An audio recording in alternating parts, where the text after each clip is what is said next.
5 wilayah yang kedudukannya terpisah jauh dari negara asalnya.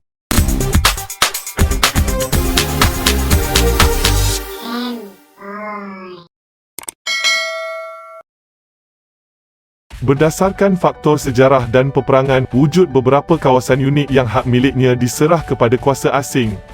Selain itu, kewujudan pelbagai komplikasi seperti perjanjian dan tukaran hak milik yang berjaya dicapai turut membentuk situasi di mana sesebuah negeri atau wilayah terpisah mengakibatkan sesebuah kawasan terkeluar daripada negara asalnya.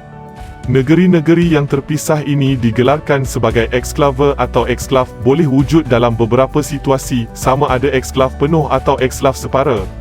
Tahukah anda tentang kawasan-kawasan eksklav penuh yang hanya boleh dijejaki penduduk asal hanya selepas mereka merentasi negara lain sebelumnya? Jom tonton.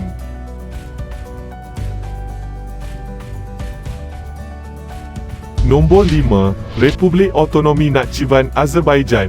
Nakhchivan diletakkan di bawah kerajaan Azerbaijan namun berkongsi sempadan dengan 3 negara berbeza iaitu Armenia, Iran dan Turki tanpa bersambung dengan negara asalnya sendiri. Wilayah itu terpisah disebabkan perebutan yang berlaku antara Armenia dan Azerbaijan sebelum Kesatuan Soviet USSR menjajah kedua-dua negara. Mahu menyelesaikan pertelagahan itu, USSR menyerahkan Nakhchivan kepada Azerbaijan, sementara Armenia pula menerima Zanzegor pada tahun 1920.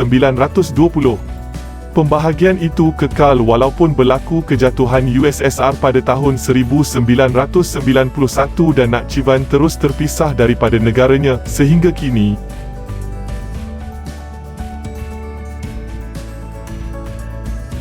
Nombor 4. Baale Nassau, Belgium Belanda.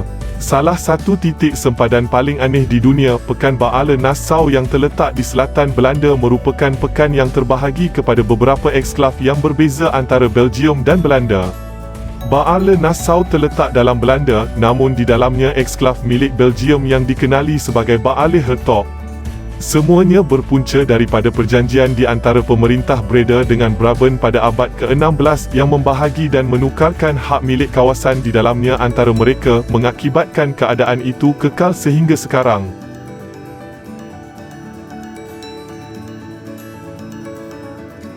Nombor 3. Livia, Sepanyol. Sebuah pekan kecil yang tenang, Livia terletak di Perancis dengan jarak 5 km daripada negaranya Sepanyol.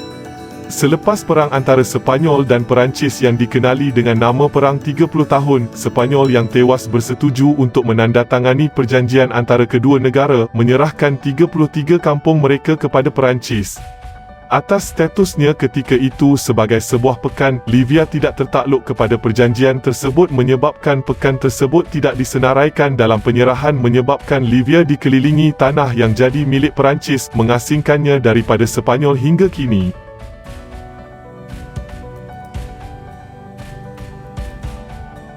Nombor 2. Champion di Italia, Itali.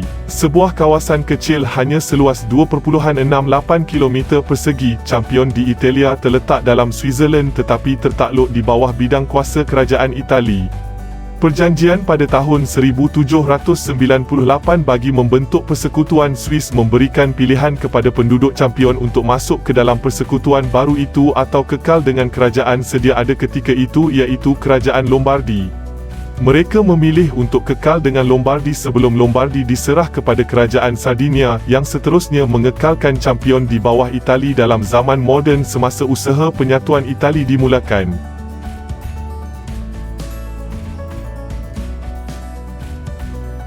Nombor 1. Busingen am Hochrhein, Jerman. Eksklav kedua yang ada di Switzerland, Busingen am Hochrhein merupakan sebuah kawasan seluas 7.62 km persegi milik Kerajaan Jerman. Dalam referendum tahun 1919, 96% penduduk Busingen bersetuju untuk menyertai Switzerland namun disebabkan ketiadaan tanah ganti bagi membolehkan pertukaran berlaku antara Switzerland dan Jerman, Busingen terus kekal di bawah penguasaan Kerajaan Jerman. Sehingga kini di kalangan penduduk Busingen dilaporkan masih berharap mereka dapat menyertai Switzerland secara rasmi.